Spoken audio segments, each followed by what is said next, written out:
Well, folks, it's time for a little bit of waterboarding, radio style. Barack Milhouse Hussein Obama, he was at Manor New Tech High School in Texas today.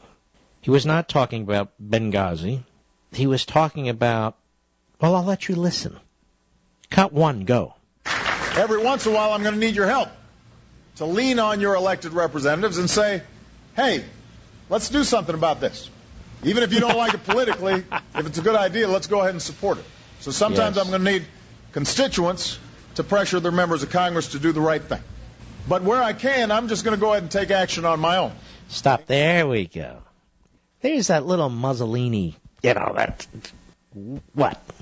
The inner Mussolini just comes out every now and then, Mr. Producer. There it is.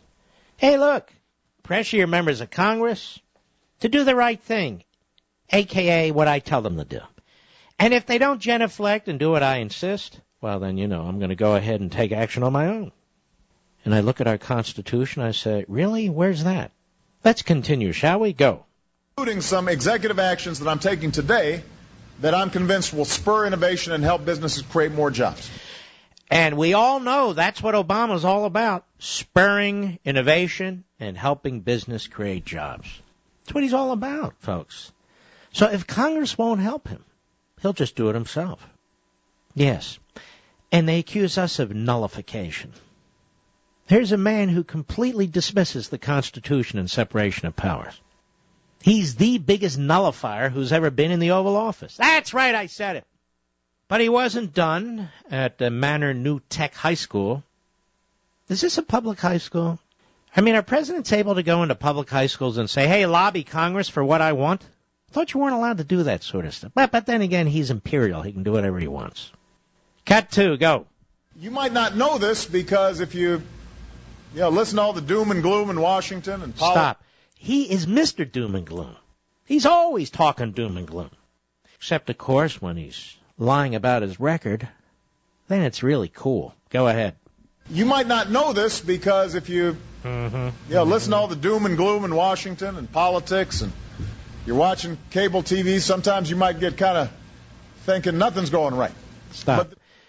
That's what we call a fragmented sentence. He's talking to the kids at Manor New Tech High School, and he's not even speaking in coherent, complete sentences.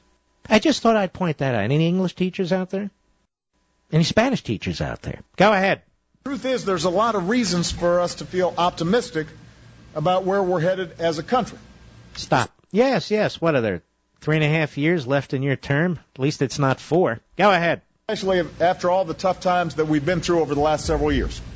Stop. What tough times has he been through over the last several years? The guy's living like a king. His next golf round is number 122, but who's counting? Concerts at the White House. He's having a blast, this guy. All that suffering out there, Go ahead. And that should encourage us to roll up our sleeves and work even harder and work together to take on the challenges that are still holding back parts of our economy. All right, stop. All right, I want to work together with let's all work together. Well, what should we do? I don't know. Just work together. The man is a walking, talking fortune cookie. That's what he is. Open a fortune cookie. Whoa, I'm going to use that in my next speech. Go ahead. Little over 3 years, our businesses have now created more than 6.5 that's million. Enough. I cannot take the Castro-like lies that this guy spews. I can't take it. Is he running for a third term, by the way? Is he running for a third term? Sure seems like it. Doesn't he have a lot on his plate? I mean, I want you to think about it, ladies and gentlemen. Does he give a minute's attention to the debt? Does he give a minute's attention to entitlement reform or tax reform? Doesn't give a minute's attention. He's got a lot to manage. Report after report about tens of billions of dollars in waste, fraud, and abuse in the federal government. He runs the federal government. The border's not secure. He's in charge of the border. We have a scandal involving Benghazi. He was in charge of Benghazi.